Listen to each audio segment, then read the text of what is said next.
ಮಸ್ಕಿ ಅಸಮಾಧಾನಕ್ಕೆ ಕಾರಣವಾದ ಉತ್ಸವ ಜಾಹೀರಾತು ಪ್ರಕಟಣೆ ಕೆಲವು ಪತ್ರಿಕೆಗಳಿಗೆ ಸೀಮಿತ ಯಾಕೆ ಮಸ್ಕಿ ಕ್ಷೇತ್ರದ ಶಾಸಕರ ಜನಪ್ರತಿನಿಧಿಗಳು ವಿವಿಧ ಕಾರ್ಯಕ್ರಮದ ಸುದ್ದಿ ಪ್ರಕಟಿಸಲು ಪತ್ರಕರ್ತರಿಗೆ ಆಹ್ವಾನಿಸುತ್ತಾರೆ.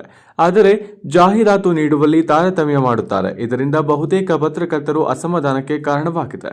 ಫೆಬ್ರವರಿ 5, 6, 7ರಂದು ಜಿಲ್ಲೆಯಲ್ಲಿ ನಡೆದ ರಾಯಚೂರು ಉತ್ಸವ ಕಾರ್ಯಕ್ರಮದ ಹಿನ್ನೆಲೆಯಲ್ಲಿ ಸ್ವಾಗತ ಕೋರುವ ಜಾಹೀರಾತುವನ್ನು ಪತ್ರಿಕೆಗೆ ನೀಡಿ ಇನ್ನು ಬಹುತೇಕ ಪತ್ರಿಕೆಗಳಿಗೆ ಜಾಹೀರಾತು ನೀಡದೆ ಇರುವುದು ಚರ್ಚೆಗೆ ಗ್ರಾಸವಾಗಿದೆ. 12ಕ್ಕೂ ಹೆಚ್ಚು ರಾಜ್ಯ ಮಟ್ಟದ ಪತ್ರಿಕೆಗಳು 15ಕ್ಕೂ ಹೆಚ್ಚು ಸ್ಥಳೀಯ ಪತ್ರಿಕೆಗಳು ಮಸ್ಕಿ ಪಟ್ಟಣದ ಜನರ ಕೈಗೆ ಸಿಗುತ್ತವೆ. ಆದರೆ ರಾಯಚೂರು ಉತ್ಸವದ ಜಾಹೀರಾತು ಮಾತ್ರ ರಾಜ್ಯ ಮಟ್ಟದ 4 ಪತ್ರಿಕೆಗಳಿಗೆ ಮಾತ್ರ ಸೀಮಿತವಾಗಿದೆ.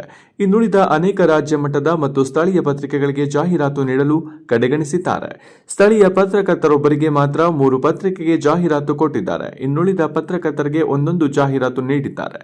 ಉಳಿದ 6ಕ್ಕೂ ಹೆಚ್ಚು ರಾಜ್ಯ ಮಟ್ಟದ ಹಾಗೂ ಹಲವು ಸ್ಥಳೀಯ ದಿನಪತ್ರಿಕೆಗಳ ವರದಿಗಾರರಿಗೆ ಜಾಹೀರಾತು ನೀಡದೆ ತಾರತಮ್ಯ ಮಾಡಿದ್ದಾರೆ. ಇದರಿಂದ ರಾಜ್ಯ ಮಟ್ಟದ ದಿನಪತ್ರಿಕೆ, ಸ್ಥಳೀಯ ಪತ್ರಿಕೆಯ ಪತ್ರಕರ್ತರು ಶಾಸಕರ ವಿರುದ್ಧ ಅಸಮಾಧಾನ ಹೊರಹಾಕಿದ್ದಾರೆ. ಅಷ್ಟೇ ಅಲ್ಲದೆ ತಾಲೂಕಿನ ಹಾಗೂ ವಿವಿಧ ಗ್ರಾಮ ಪಂಚಾಯಿತಿಗಳ ಅಧಿಕಾರಿಗಳು ಕೂಡ ಜಾಹೀರಾತು ಮತ್ತು ಟೆಂಡರ್ ಪ್ರಕಟಣೆಗಳನ್ನು ಕೆಲ ಪತ್ರಕರ್ತರಿಗೆ ನೀಡುತ್ತಾರೆ. ಹಾಗಾಗಿ ಕೆಲ ಪತ್ರಕರ್ತರ ಅಣತಿಯಂತೆ ಶಾಸಕರು ಅಧಿಕಾರಿಗಳು ನಡೆಯುತ್ತಿರುವುದು ದುರದೃಷ್ಟಕರವಾಗಿದೆ. ಇನ್ನು ಮುಂದೆ ಆದರೂ ಶಾಸಕರು ಅಧಿಕಾರಿಗಳು ಎಚ್ಚೆತ್ತುಕೊಂಡು ಎಲ್ಲಾ ಪತ್ರಿಕೆಗಳು ಹಾಗೂ ಎಲ್ಲಾ ಪತ್ರಕರ್ತರು ತಾಲೂಕಿನ ಯಾವುದೇ ಸಮಸ್ಯೆ ಇದ್ದರೆ ಅದನ್ನು ಸವಿಸ್ತಾರವಾಗಿ ಸುದ್ದಿ ಪ್ರಕಟಣೆ ಮಾಡುವ ಮೂಲಕ ಜನರ ಮನಸ್ಸಿನಲ್ಲಿ ಇದ್ದಾರೆ.